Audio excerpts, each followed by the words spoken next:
Namanya keinginan hati, siapa yang tahu? Begitupun dengan apa yang terjadi pada Nadia dan Gani. Selepas pertemuan mereka tadi sore, mereka berdua sama-sama tak bisa tidur. Berpisah jarak adalah penyebab utamanya. Nadia yang mencintai Gani, tak rela pria itu dimiliki wanita lain. Sedangkan Gani sendiri, terlanjur nyaman berteman dengan Nadia. Sungguh Gani merasa kehilangan jika seandainya benar, Nadia memutuskan untuk meninggalkan kota Batam. Kemungkinan besar, hidupnya hanya akan dihiasi kerja dan kerja. Tak ada lagi canda, tak ada lagi tawa, ledekan Nadia. Gani pasti akan merindukan kerlingan mata gadis ayu itu. Entahlah, meskipun hanya sebuah lirikan, itu sudah cukup membuat Gani senang. Terlebih Nadia juga suka memasak untuknya. Meskipun dengan keterbatasan yang ia miliki, Nadia sangat suka melakukan itu. Gani yakin, ia pasti akan merindukan masakan gadis yang sudah ia anggap adik itu. Adik, benarkah aku menganggapnya adik? Gumam Gani dalam lamunan. Tunggu dulu, aku sehappy itu sama dia. Masak hanya menganggapnya adik. Gani mencoba mengulas kembali kebersamaan dengan gadis itu. Rasanya tak mungkin jika aku hanya menganggapnya adik. Ah, Nadia, kamu membuatku kesal, ucap pria tampan ini. Tak ingin dipusingkan dengan bayangan serta pemikiran tentang Nadia. Gani pun memilih membuka laptopnya dan melanjutkan pekerjaannya. Sebab besok ia berencana untuk izin tidak berangkat kerja. Gani ingin mengantarkan Nadia pulang ke kampung halamannya. Baru 10 menit memfokuskan diri pada pekerjaannya. Ponselnya berdering. Sang Big Boss menghubunginya. Malam Pak, sambut Gani. Malam Gan. Besok kamu jadi ngambil cuti? Tanya Juan. Jadi Pak, 2 hari ya? Oh, oke. Kamu terbang ke Surabaya kan? Iya Pak, kan rumah Nadia di Gresik. Oh, bagus deh. Sekalian kamu bawa berkas-berkas Pak Mukti. Pesawat kamu jam berapa? Pukul 10.30, Pak. Oh, kalau gitu sekalian kamu ikut meeting dengan beliau ya Gan. Materinya kamu udah pegang kan? Bisa nggak begitu? Bisa Pak. Bagus, nanti selesai meeting baru kamu antar Nadia ke kampungnya. Liburmu aku tambah sehari deh. Biar nggak buru-buru. Kamu kan bisa jalan-jalan sama dia, ucap Juan. Gani tersenyum senang. Entah kenapa dia senang. Ya, hanya senang saja. Sepertinya sang Big Boss sangat mengerti isi hatinya. Makasih Pak, makasih atas pengertiannya. Gani kembali tersenyum. Makasih atas pengertiannya. Maksudnya, tanya Juan. Ya, nggak apa-apa Pak. Maksudnya Bapak bisa ngerti perasaan saya, jawabnya malu-malu. Dan di sana, Juan merasa ada yang aneh dengan asisten pribadinya ini. Gan, boleh aku nanya sesuatu? Tentu saja Pak, kenapa tidak? Jawab Gani. Kamu yakin mau merit sama Mariska? Kamu sudah selidiki betul keluarganya, pergaulannya. Bukannya aku mau menggoyahkan pendirianmu, tapi aku merasa ada yang gak beres dengan calon istrimu itu. Feelingku mengatakan ada yang dia sembunyikan dari Mugan. Coba deh kamu cari tahu dulu. Aku sih berharap, apa yang aku pikirkan ini salah. Tapi, istriku juga punya pikiran yang sama denganku. Dia juga curiga dengan gelagat calon istrimu itu. Mumpung belum Gan. Sebaiknya selidiki dulu. Kalaupun kecurigaanku dan istri salah, itu malah lebih baik, ucap Juan menuangkan apa yang ia pikirkan. Gani diam sesaat, mendengarkan dan mencoba mencerna setiap kata yang Juan ucapkan. Tak membantah sedikit pun, karena Gani sangat tahu bagaimana bosnya itu. Juan bukanlah orang yang suka menjelekkan orang lain. Tapi dia selalu punya cara untuk melindungi orang-orang yang ia sayang. Terima kasih sarannya Pak, saya akan coba cari tahu, jawab Gani. Ya, sebaiknya begitu. Kamu nggak usah pergi sendiri Gan. Minta orang otang kita saja yang cari tahu. Soal bayaran nanti biar perusahaan saja yang bayar. Kamu terima beres. Yang penting apapun hasilnya nanti, kamu harus berbesar hati. Mengerti, ucap Juan. Siap Pak, terima kasih atas bantuan dan pengertiannya. Gani diam, jujur saat ini ia bertambah galau. Ya udah kalau begitu. Besok perginya hati-hati. Oh iya, Berliana pengen pai Bali. Aku ada pesan sama teman. Nanti ambil di rumahnya ya Gan. Tolong, terdengar suara tawa lirih Juan. Siap Pak.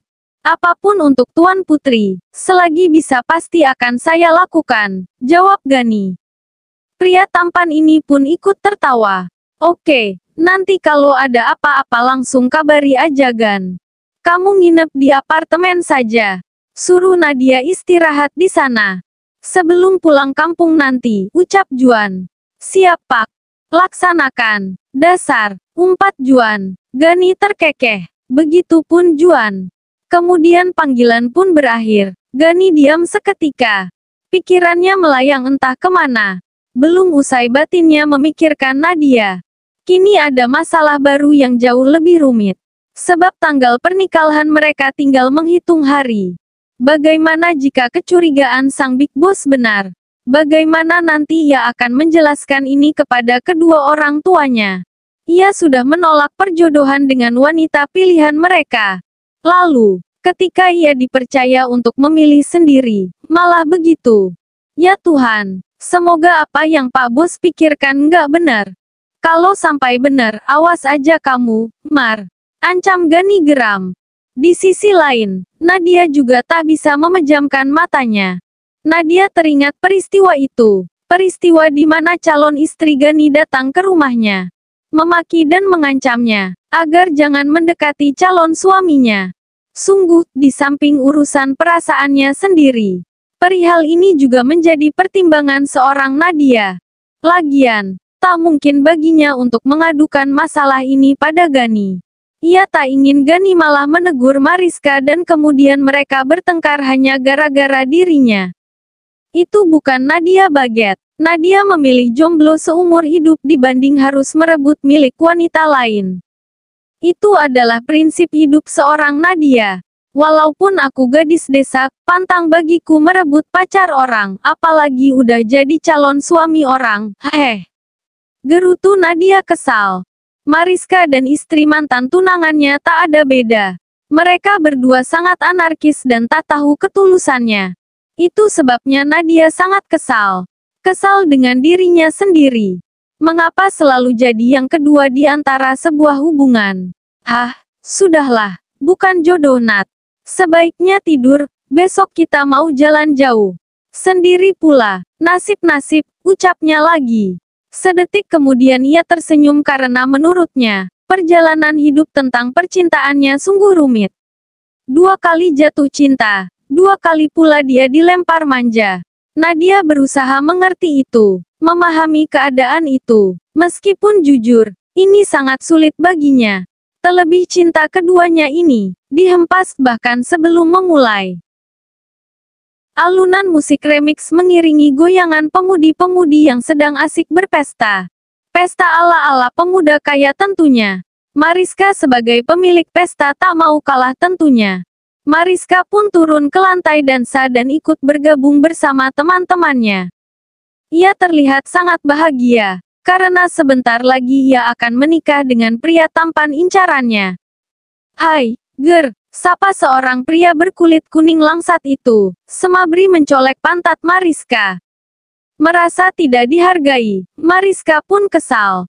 Apa sih lo? Gue nggak ngundang lo ke sini. Ucap Mariska ketus. Wah kayaknya kita datang di waktu yang enggak pas nih. Galak amat sih Neng. Gimana ya kira-kira reaksi calon suaminya? Kalau tahu cewek alimnya ini ternyata doyan dugem, ucap pria itu lagi.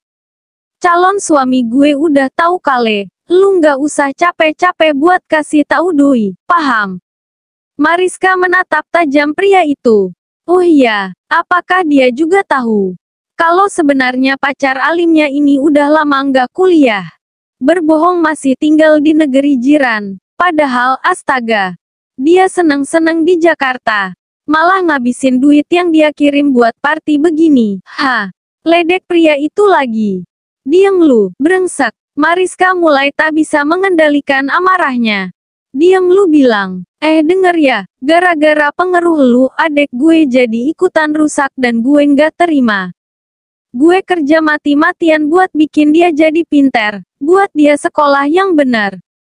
Dan lu tiba-tiba datang, malah manfaatin cinta dia ke lu, ucap pria itu lagi. Bukannya merasa bersalah, Mariska malah tertawa. Jadi lu nyalahin gue atas kegoblokan adek lu. Broter, adek lu suka sama gue, emang gue minta?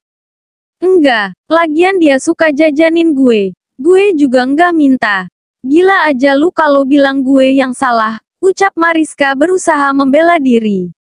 Hahaha, jangan ngeles deh lu. Gue tahu kok lu suka ngerengek ke dia minta ditransferin uang kan. Dan gue tahu, lu lakuin hal yang sama ke cowok lu. Bodohnya, dia nggak tahu kalau selama ini lu cuma manfaatin dia doang kan, dan gue juga tahu. Lo mutusin adek gue dan memilih nikah sama dia karena dia lebih mapan. Duitnya lebih banyak dari adek gue yang masih merintis. Dasar wanita gila harta, ucap pria itu lagi. Serah lu, udah kelarkan ngocehnya. Sekarang sebaiknya lu pergi sebelum teman-teman gue ngeroyok lu, brengsek. Ancam Mariska kesal. Tanpa lu minta, gue juga bakalan cabut kok dari sini. Tapi ingat, kalau gue nggak bisa ngegagalin pernikahan lu, jangan panggil gue Billy. Ucap pria itu seraya melangkah pergi meninggalkan tempat menyebalkan ini. Billy memang sangat sakit hati dengan Mariska. Adiknya baru kali pertama mengenal cinta, lalu ia patahkan hatinya. Dimanfaatkan hasil kerjanya dan sekarang, setelah dia bangkrut seenaknya saja Mariska meninggalkan pria itu. Sehingga membuat sang kakak marah. Bukan hanya itu, adik Billy juga depresi karena Mariska banyak meninggalkan hutang kepadanya. Ya, mungkin dia salah karena terlalu percaya pada Mariska. Dengan memberikan wanita itu sebuah kartu kredit, wanita tak tahu diri itu selalu malah memanfaatkan pria itu hingga pria itu bangkrut dan tak mampu membayar hutang yang telah Mariska tinggalkan untuknya. Terang saja, apa yang terjadi kepada sang asik, memicu dendam sang kakak. Billy bersumpah akan membuat Mariska menyesal karena telah mempermainkan adiknya. Di sisi lain, Juan, yang tak lain adalah Big Boss Gani, mulai meminta orang-orang kepercayaannya untuk mencari kebenaran atas apa yang ia curigai. Juan shock karena nama Mariska Milenia sudah tidak terdaftar menjadi mahasiswi di universitas yang ia ketahui, bahwa gadis itu berkuliah di sana. Dengan ragu, ia pun menceritakan kejadian ini kepada sang istri. Papi mesti gimana mam? Tanya Juan pada sang istri. Sebaiknya kita selidiki lebih dalam lagi Pi. Siapa tahu kita dapat fakta yang bisa membuka mata hati Gani, jawab Stella. Kasihan sekali anak ini. Sekalinya jatuh cinta malah dapet yang gak bagus, ucap Juan. Ya, mumpung belum Pi.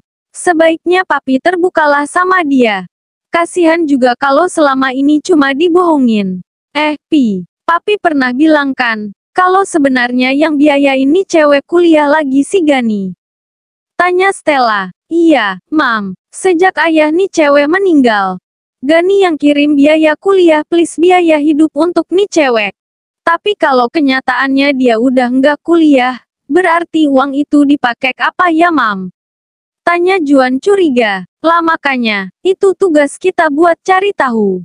Kasihan Gani kalau seandainya terbukti kalau dia cuma dimanfaatin doang, ucap Stella. Juan mengangguk menyetujui apa yang dipikirkan sang istri. Namun tidak dipungkiri bahwa saat ini dia juga merasa kurang nyaman, sebab tak tahu harus mulai dari mana ia menceritakan kabar yang belum lama ia terima ini. Di sebuah hotel yang cukup mewah di Surabaya, Nadia masih setia menunggu Gani selesai meeting. Ia duduk manis di sebuah kamar yang Gani sengaja booking untuknya. Nadia tidak mengeluh sedikit pun. Namun Gani nampak khawatir. Beberapa kali ia mengirim pesan teks pada gadis tersebut agar sabar menunggunya. Rapat yang ia hadiri masih berlangsung. Belum ada titik temu. Ya, kamu tenang. Saya fine. balas Nadia dalam pesan teks yang dikirim Gani untuknya. Bagus, aku udah pesenin makan. Dimakan ya, dihabisin, biar nggak kerempeng, tulis Gani lagi. Ya, balas Nadia. Iya doang, makasihnya nggak ada. Gani memberikan emoji cemberut. Makasih, Bapak Gani. Puas. Nadia membalas dengan emoji senyum. Di ruang meeting itu, terlihat Gani tersenyum. Jangan nangis, abang bentar lagi turun. Abang, siapa juga yang mau manggil situ abang? Mimpi. Kali aja kamu mau jadi adikku. Tulis Gani lagi. Ogah. Nadia mulai kesal. Lupa, maunya jadi istri kedua kan ya? Tulis Gani disertai emoji tertawa. Tidak akan pernah. Nadia menyertakan emoji marah. Benarkah? Yes. Makanannya udah datang belum? Tanya Gani. Belum, aku udah kelar meeting nih, tungguin makannya ya. Jangan kamu makan sendiri. Pinta Gani. Oke, balas Nadia. Makaci Nandiut Zeyeng, balas Gani lagi. Nadia tersenyum. Gani mulai kocak. Dasar, aku kasih tahu pacarmu. Tahu rasa, ancam Nadia. Kasih tahu aja, dia sibuk belajar. Jangan macam-macam, balas Gani. Biarin, biar kamu nggak nakal. Godain cewek lain, tulis Nadia lagi. Biarin, Nandiut Zeyeng, si pesek tukang ngambek, tulis Gani lagi. Nadia enggan membalas pesan teks terakhir Gani. Karena jujur, dia takut, hatinya tak mampu menahan perpisahan yang sebentar lagi akan terjadi. Nadia takut tak mampu mengikhlaskan Gani untuk wanita lain. Nadia meletakkan ponselnya. Hatinya serasa teremas mengingat beberapa jam lagi perpisahan antara dirinya dan juga Gani akan segera terjadi. Gani akan kembali ke Batam. Sedangkan dirinya harus berjuang melupakan pria itu sendirian. Di kota kelahirannya. Ya Tuhan, kuatkan aku. Tolong cepat pulihkan kakinya. Tolong izinkan aku kembali menata hati dan hidupku. Ucap Nadia diselingi dengan air mata yang mulai mengalir dari pelupuk matanya. Hatinya terlanjur nyaman dengan ini. Hatinya suka berteman dengan Gani. Namun, kebahagiaan itu terpaksa harus ia hempaskan karena pada dasarnya, seorang pria yang sudah menikah, tidak boleh terlalu dekat dengan wanita lain. Pun sebaliknya, Nadia hanya ingin menjaga hati wanita lain. Itu saja. 10 menit berlalu, makanan yang dipesan Gani lewat GoFood akhirnya sampai juga di kamar hotel di mana Nadia berada. Tak lama berselang, Gani pun datang. Hai, baby, sapa Gani dengan candaan kocaknya seperti biasa. Lu kenapa sih Gan? Kesambet setan di meeting lu ya? Dari tadi godain mulu, entar ketahuan bini lu, berabe kita. Jawab Nadia sedikit kesal. Ngomongnya lu gue. Anak Jakarta kau rupanya. Gani terkekeh. Nadia melirik kesal. Lirikannya, kesal ya hem. Gani mengacak sayang rambut sang sahabat. Lagi-lagi Nadia marah. Ia pun memukul kesal tangan Gani. Galak juga kamu rupanya. Suka deh ada cewek galak gini. Jadi pengen ku itu. Goda Gani. Ku itu apa? Jangan macam-macam kamu ya Gan. Awas berani deket-deket. Ancam Nadia. Ngeres, dah marah mulu. Aku lapar, mau makan. Dasar gadis tukang marah. Digodain dikit aja langsung nyakar. Gimana mau dapet cowok kalau galak begini, ucap Gani. Nadia tak menjawab. Ia memilih beringsut menjauh. Dalam hati, lebih baik ia menghindar daripada apa yang ia pikirkan menjadi kenyataan. Nadia hanya menatap Gani menyiapkan makan untuknya. Lalu ia pun menyantap hidangannya sendiri. Enak, ucap Gani. Nadia masih diam. Loh ayo dimakan. Nggak mau. Aku habisin ya, ucap Gani. Mau, tapi malam ini kita nggak sekamarkan. Tanya Nadia takut. Kayaknya sekamar deh. Aku cuma pesan 1, jawab Gani. Nggak kalau gitu, aku nggak jadi makan. Mana ponselku, biar adikku jemput aja. Ucap Nadia sembari mencari ponsel miliknya. Gani tersenyum melihat tingkah aneh Nadia. Gadis unik dengan segala ketakutannya yang tidak berdasar. Emang kamu pikir aku nafsu lihat bodimu yang krempeng itu? Dada rata, kulit hitam, jelek, nggak pernah make up. Hili, apa yang menarik dari kamu? Nggak ada, ucap Gani meremehkan. Spontan Nadia pun menutup dadanya. Biarin, yang penting aku cewek. Nadia memanyunkan bibirnya. Udah makan, nanti kalau tiba-tiba aku hilaf, kamu bisa ngelawan, goda Gani lagi. Kamu jangan gila ya Gan. Sumpah kamu bikin aku takut.